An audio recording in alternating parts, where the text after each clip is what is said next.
Kamu terjebak macet, jantung berdebar, tekanan darah naik drastis. Akhirnya kamu sampai di kantor.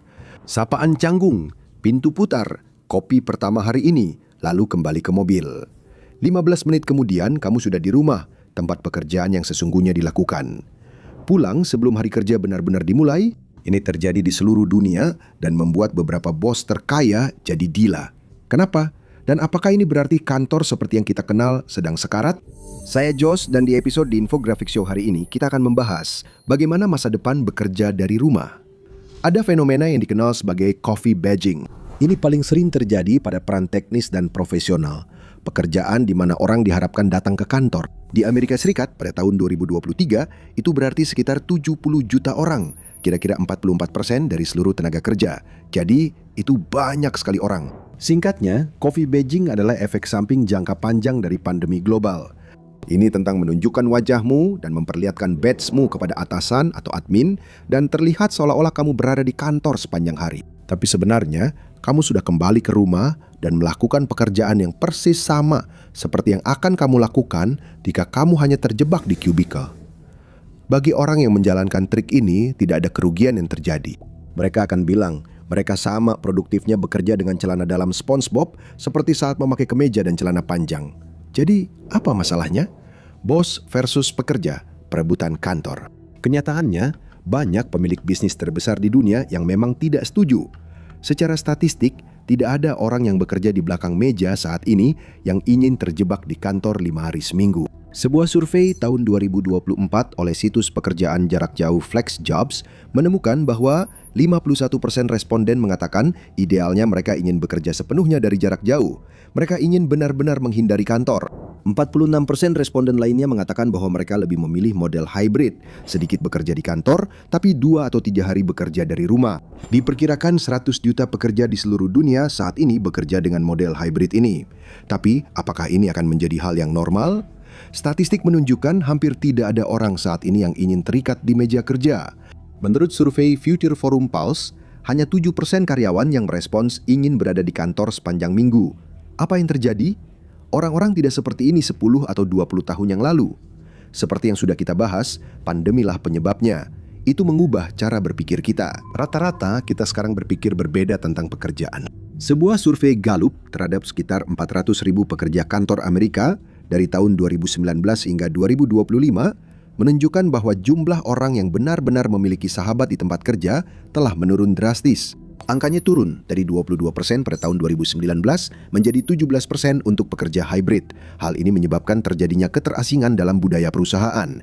Saat ini lebih sedikit staf korporat yang percaya pada misi perusahaan dibandingkan sebelumnya, terutama di kalangan anak muda. Tingkat kecemasan dan depresi di tempat kerja juga meningkat. Tingkatnya melonjak selama masa lockdown, tetapi tetap lebih tinggi dibandingkan era sebelum pandemi yang relatif tenang. Para pekerja sekarang tidak lagi merasa puas seperti dulu.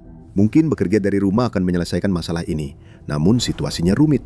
Beberapa orang justru berpendapat sebaliknya, mengatakan bahwa pekerja akan lebih puas jika mereka menghabiskan lebih banyak waktu bersama rekan kerja mereka. Itulah yang diyakini oleh banyak atasan yang lebih tua. Ketika berbicara tentang coffee badging, mereka tidak terlalu senang jika staf mereka mempermainkan mereka. Dalam kasus terburuk, hal itu bisa terlihat seperti penipuan upah. Dan bagaimanapun juga, ini jelas merupakan pelanggaran kebijakan perusahaan. Ini bukan hanya ulah segelintir karyawan nakal. Coffee badging sangat marak terjadi. Ketika sebuah jajak pendapat di LinkedIn menanyakan kepada hampir 1.500 pekerja, apakah mereka pernah melakukannya? 19% mengatakan bahwa mereka atau rekan kerja mereka adalah pelaku yang sering melakukannya. Sebanyak 31% lainnya mengatakan mereka pernah melakukannya setidaknya sekali. Dalam survei lain, kali ini terhadap 2.000 orang Amerika, 44% mengakui pernah melakukan coffee badging sesekali di tahun 2024. Itu turun dari 58% pada tahun sebelumnya. Kenapa berubah? Ya, biasanya ini bukan pelanggaran yang bisa membuat dipecat, tapi perusahaan sudah muak dan mereka mulai menindak tegas dengan aturan perusahaan. Sebuah survei pada tahun 2025 oleh Resume Templates terhadap 849 manajer mengatakan bahwa 47% dari perusahaan mereka akan mulai memecat orang atau setidaknya mengambil tindakan disipliner jika mereka tidak mematuhi perintah kembali ke kantor atau RTO. Bagi karyawan ada rasa aman kalau yang melakukannya banyak. Jika semua orang melanggar aturan, itu seperti revolusi. Perusahaan tidak bisa memecat semua orang, tapi tidak semua orang melakukannya. Dan banyak perusahaan saat ini sebenarnya ingin sebagian besar karyawannya mengundurkan diri. Kamu tidak salah dengar. Beberapa perusahaan mengakui mereka menerapkan RTO untuk menyingkirkan karyawan yang dianggap bermasalah. Orang-orang yang mereka anggap sebagai sampah perusahaan. Ini disebut quiet firing. Dan tujuannya membuat pekerjaan begitu menyiksa sampai kamu memilih keluar sendiri. Memang ini agak tidak etis, tapi memecat orang bisa jadi penuh tekanan dan mahal. Pemecatan diam-diam adalah trik orang pelit. Banyak bisnis yang melakukannya. Dalam survei tahun 2025, sebanyak 53% perusahaan mengakui menggunakan taktik pemecatan diam-diam. Keinginan staf untuk bekerja jarak jauh menjadi salah satu alasan utamanya. Para bos mengira mereka pintar, tapi bagi sebagian orang, cara ini malah jadi bumerang. Menurut sebuah studi terhadap sekitar 3 juta profesional kebijakan kembali ke kantor baru-baru ini, menyebabkan peningkatan turnover sebesar 14%, dengan tingkat perempuan yang keluar mencapai 20%. Beberapa manajer senior, mentor, inovator, dan umumnya orang-orang dengan keterampilan paling hebat justru keluar dengan tingkat yang meningkat, yaitu 18 hingga 19%. Meskipun kebijakan kembali ke kantor dan pemecatan diam-diam mungkin telah menyingkirkan beberapa karyawan yang kurang berdedikasi, gelombang besar pengunduran diri juga telah membawa pergi talenta-talenta terbaik yang sebenarnya itu adalah risiko yang sangat besar. Jadi, mengapa para atasan sangat peduli agar kamu berada di kantor? Jawabannya adalah tidak semua dari mereka peduli. Itu mungkin tergantung seberapa dalam kerutan di sekitar mata mereka atau apakah mereka sudah memiliki rahang yang mengendur.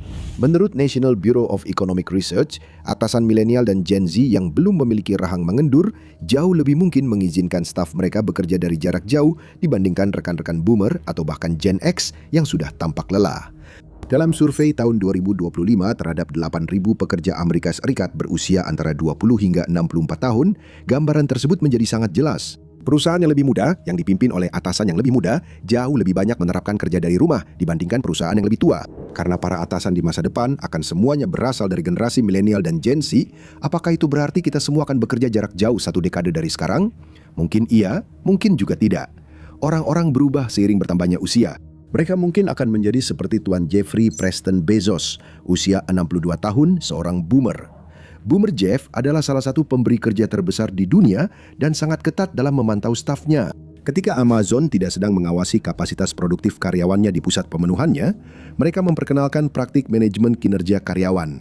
Pada tahun 2024, Amazon meluncurkan kebijakan pelacakan yang akan memberitahu manajer tentang bagaimana staf korporat mereka bergerak di lokasi fisik. Staf sendiri sekarang memiliki catatan kehadiran individu berupa laporan penggunaan kartu akses pada dashboard HR internal. Bagi para karyawan Amazon yang suka bekerja dari rumah, itu berarti satu hal, selamat tinggal coffee badging. Perusahaan baru-baru ini memecat sekitar 14.000 staf korporat karena berbagai alasan, tetapi masih ada sekitar 350.000 orang lagi yang tersisa. Mereka semua diperintahkan kembali ke kantor di bawah kebijakan RTO yang baru.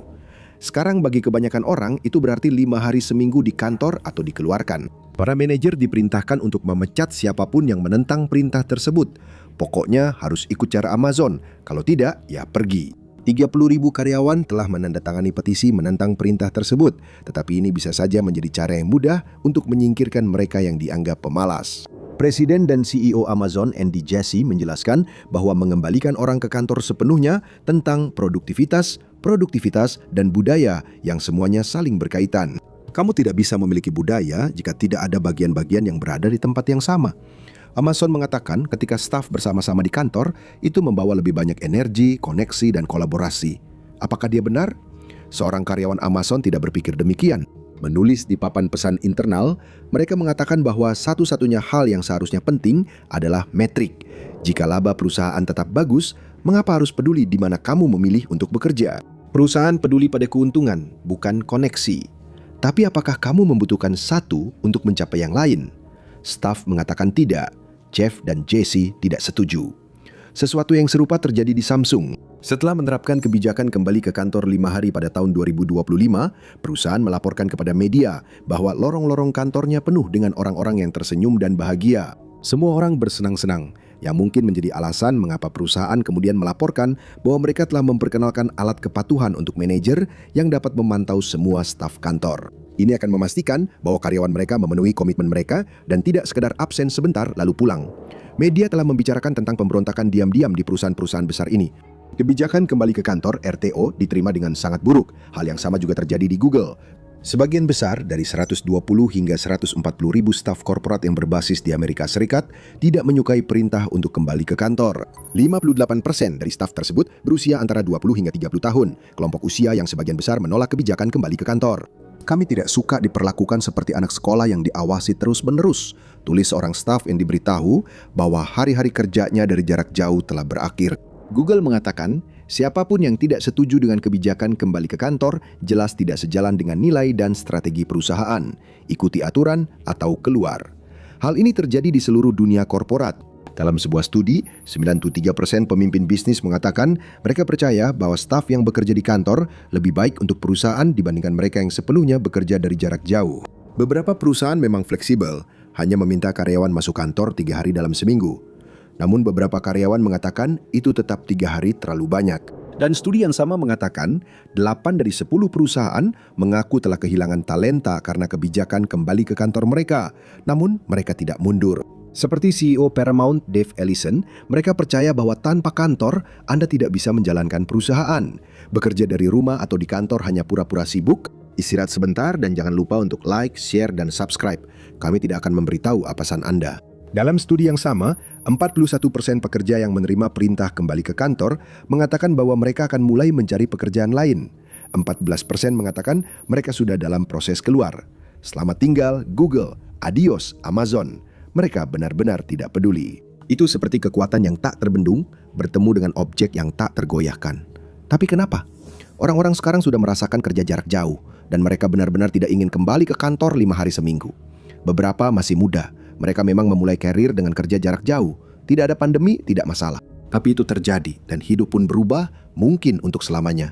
Staf mengeluh bahwa kebijakan kembali ke kantor itu toksik. Mereka tidak senang dengan perlakuan yang mereka terima. Semangat kerja rendah. Semangat kerja begitu rendah sampai muncul fenomena baru. Ini disebut aksi balasan terhadap kebijakan kembali ke kantor.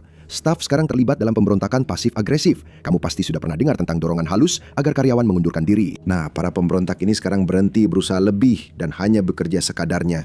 Mereka mengambil waktu makan siang yang lama, pulang lebih awal, dan melakukan pekerjaan seminimal mungkin yang masih bisa mereka loloskan. Mereka tahu cepat atau lambat akan dipecat, tapi ya sudahlah. Ini seperti pertengkaran kecil di perusahaan yang terus memanas. Dan ini melibatkan sebagian besar tenaga kerja juga. Majalah Forbes mengutip sebuah survei yang mengatakan 28% responden memperkirakan fenomena bekerja sekadarnya akan terjadi di tempat mereka bekerja pada tahun 2025. Itu disebut sebagai tren karir utama tahun itu. Seorang ahli mengatakan revenge RTO sedang menjadi hal yang biasa seiring mandat kerja di kantor yang menekan mulai berlaku di seluruh perusahaan Amerika. Dari sudut pandang staf, atasan mereka sepertinya tidak peduli dengan kesejahteraan mereka. Semua orang kelelahan, banyak yang merasa depresi. Pertanyaan besarnya adalah, apakah mereka selama ini terlalu dimanjakan? Ada teori dalam ilmu ekonomi yang mengatakan bahwa ketika orang sudah cukup sejahtera untuk hidup nyaman, mereka mungkin akan memilih lebih banyak waktu luang daripada bekerja lebih keras. Dengan kata lain, begitu kebutuhan hidup sudah terjamin, motivasi bisa menurun.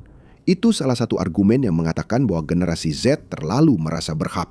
Dalam sebuah survei terhadap 625 manajer perekrutan di Amerika Serikat, 45% mengatakan bahwa generasi Z adalah generasi yang paling sulit. Sebuah artikel di Wall Street Journal oleh Susie Welch memicu kontroversi ketika dia mengatakan bahwa generasi Z bukan hanya sulit, tetapi juga tidak layak dipekerjakan.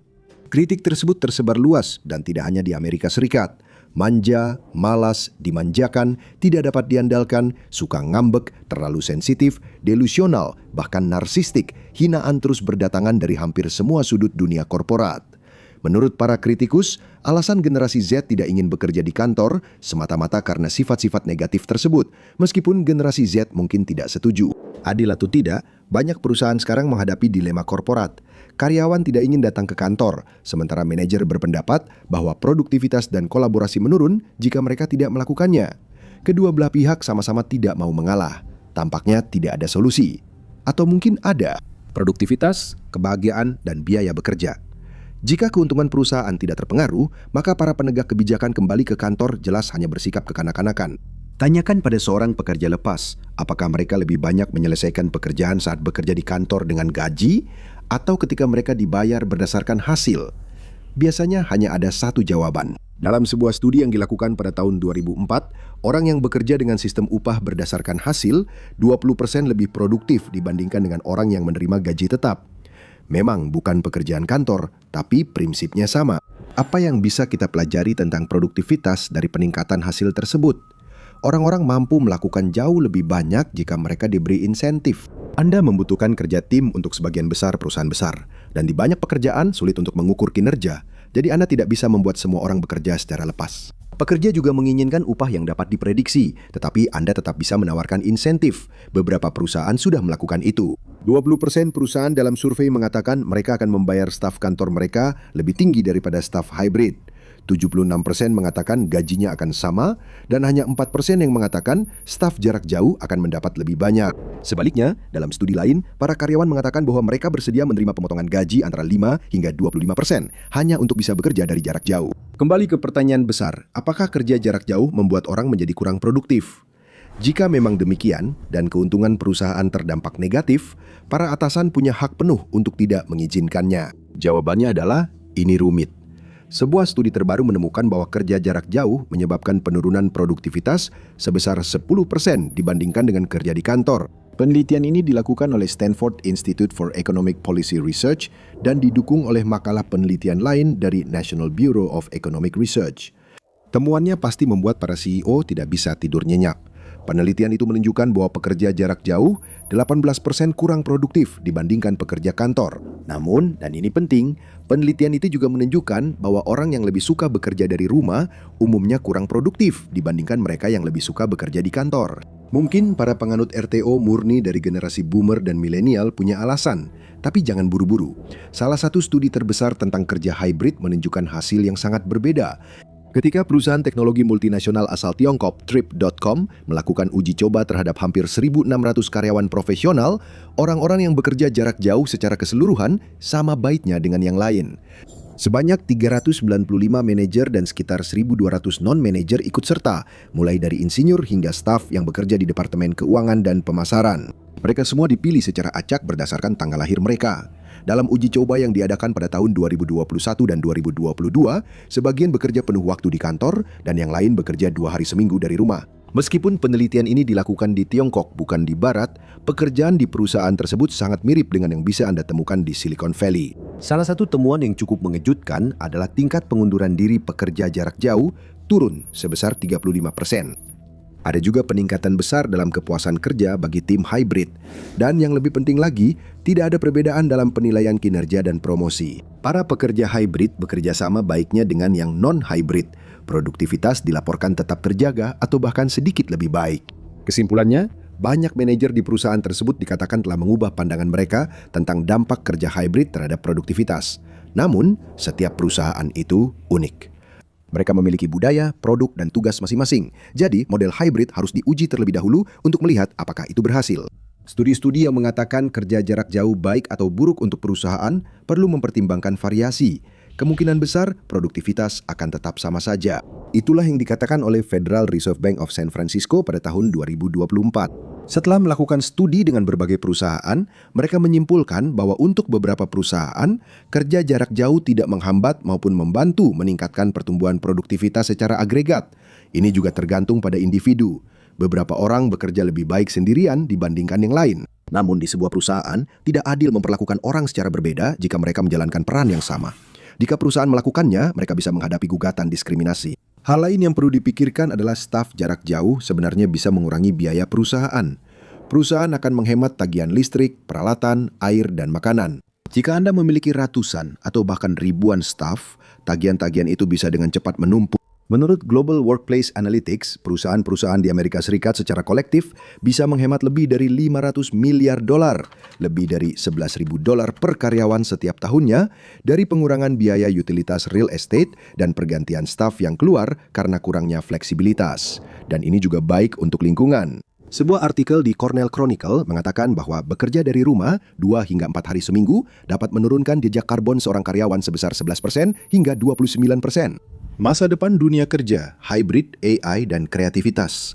Tapi jika ada satu faktor yang muncul di semua studi, faktornya adalah ini. Bekerja dari rumah, baik beberapa hari dalam seminggu maupun sepanjang waktu, meningkatkan kepuasan kerja.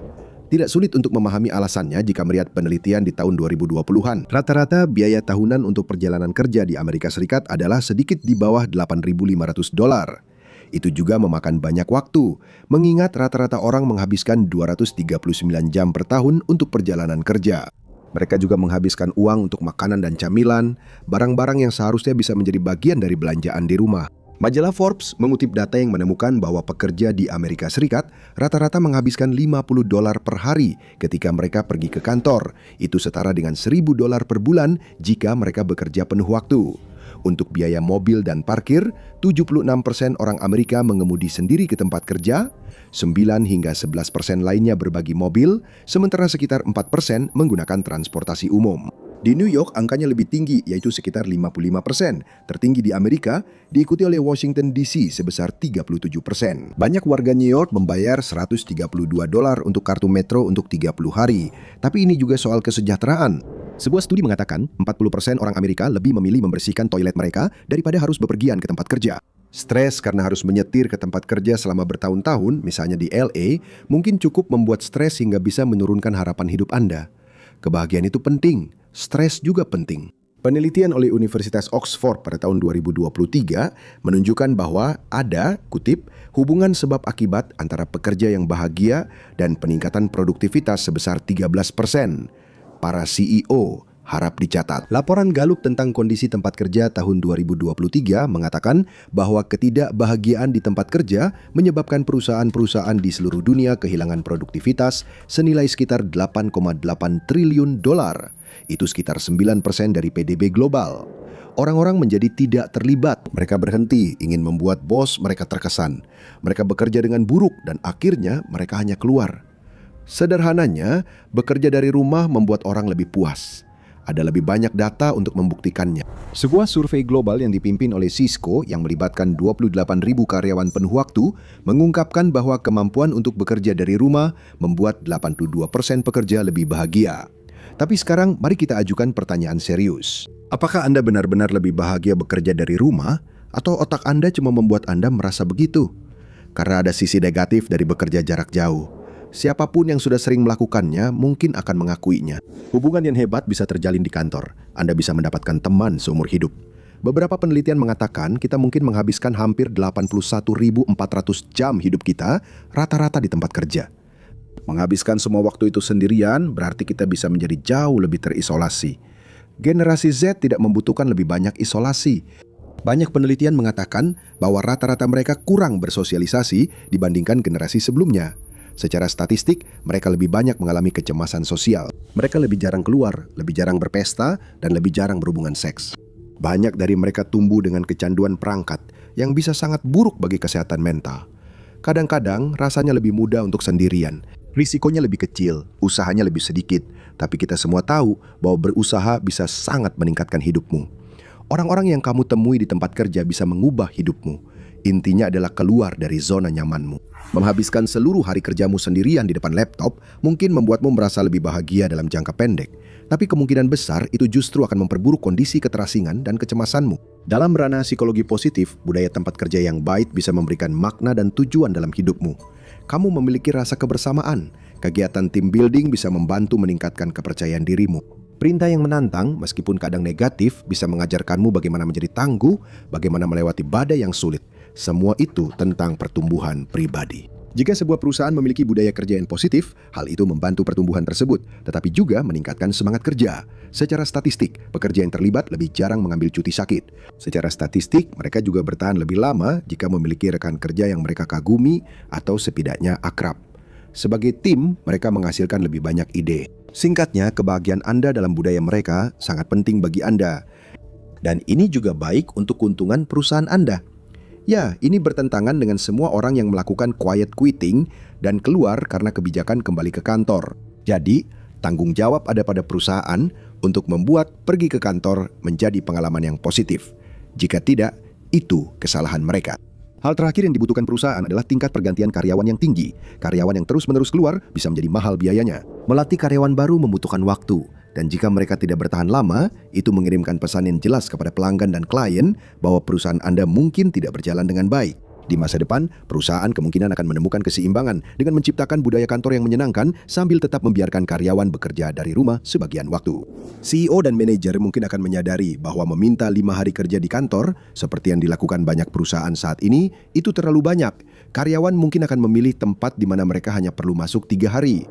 Sistem hybrid pasti adalah masa depan, tapi itu masa depan dalam waktu dekat. Bagaimana dengan 25 tahun dari sekarang?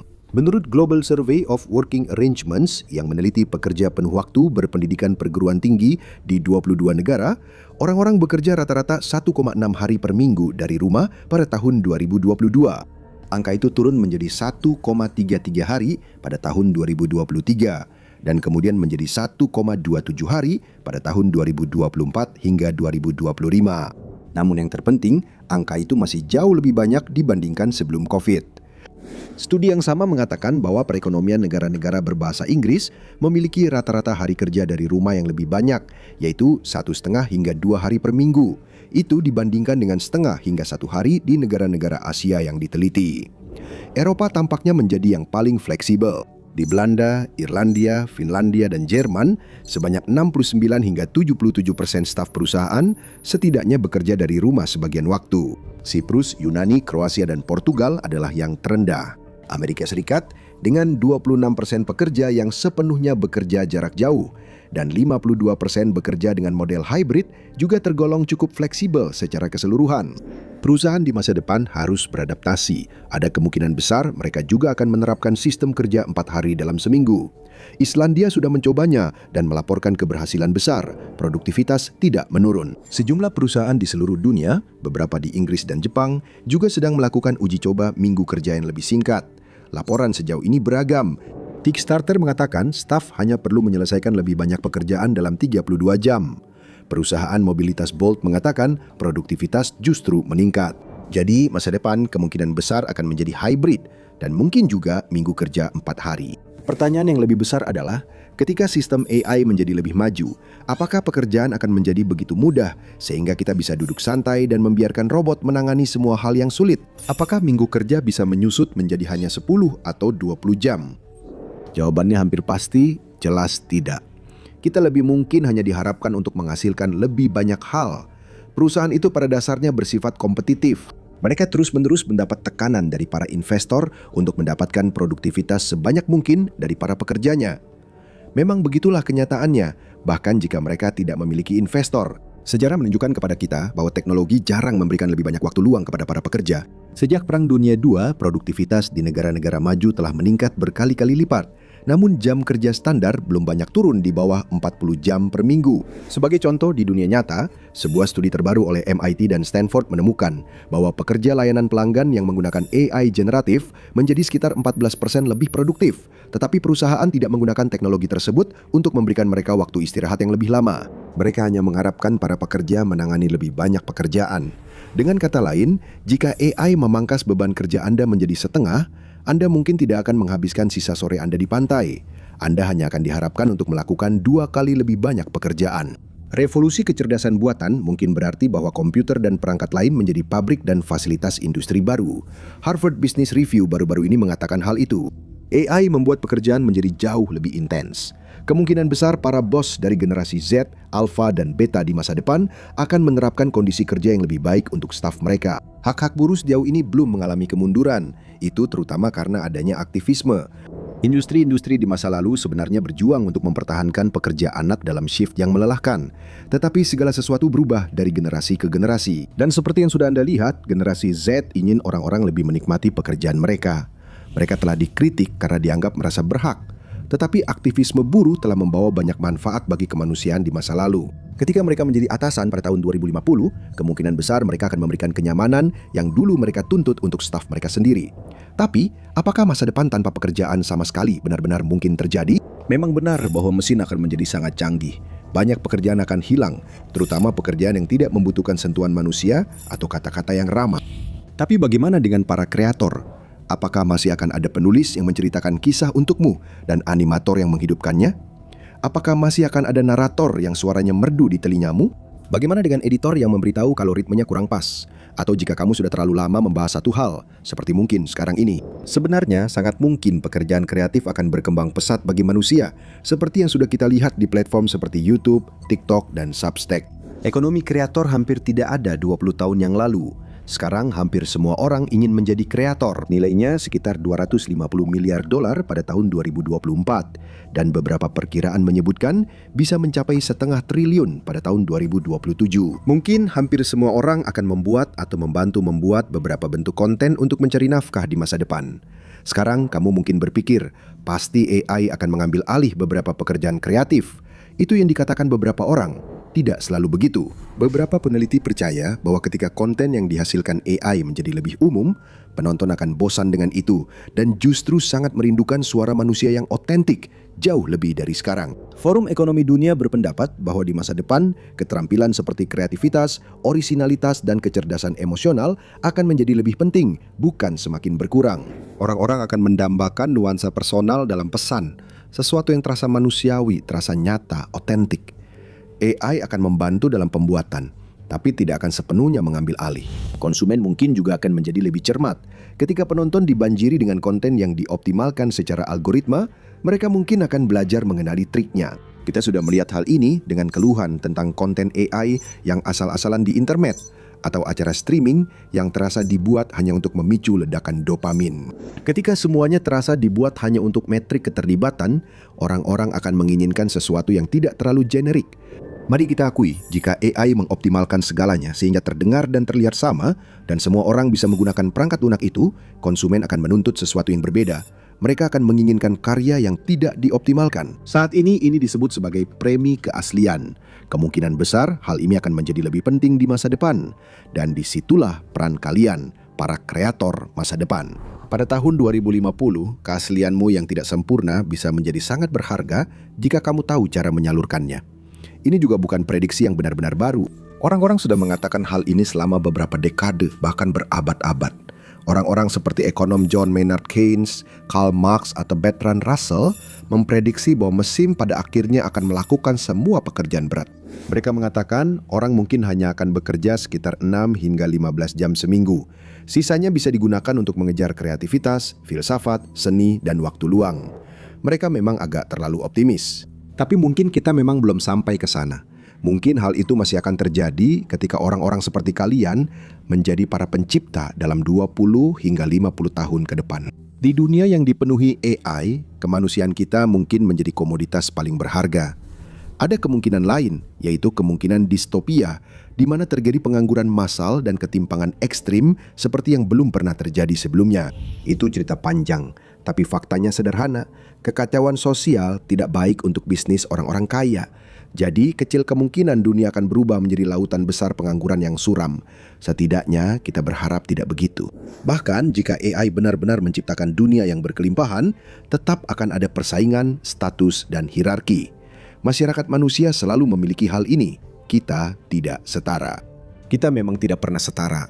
Kita akan terus berjuang di masa depan karena itulah yang dituntut oleh evolusi. Bahkan di dunia di mana kebutuhan dasar mudah terpenuhi, kita tetap bersaing untuk mendapatkan pengakuan, pengaruh, dan prestis. Namun, kita mungkin akan lebih peduli terhadap mereka yang tidak bisa bekerja atau yang tertinggal. Kalau bicara soal perkembangan dunia kerja dan siapa yang tertinggal, lihatlah mengapa perusahaan memecat pekerja generasi Z untuk melihat bagaimana dinamika ini terjadi saat ini, atau klik video ini sebagai gantinya.